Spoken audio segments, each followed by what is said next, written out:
Hello guys, today I will be showing you how to fix no sound on Windows. If you find this video helpful, please do like and subscribe. So first thing to do here if you encounter this problem is go to your start menu and then go to your system. Here on your system, what you're going to do next is you have to scroll down and tap on sound. And then you need to troubleshoot audio sound. So basically just right click on the sound icon and then tap on troubleshoot sound problems. Now, the reason why you need to do this, it's because Audio Troubleshooter is a quick and easy first step to automatically detect common problems.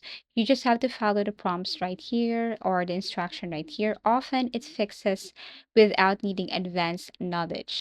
You just need to follow the step and then after that it will somehow help you how to fix this or it will just fix the problem automatically.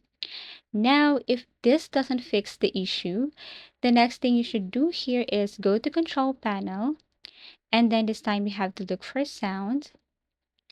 Now here, what you're going to do is you have to make sure that your sound here is functioning well. You can disable and enable this one. So enabling and disabling your audio device and sound system is a quick way to refresh or reset the audio system, which can fix no sound issues or glitches.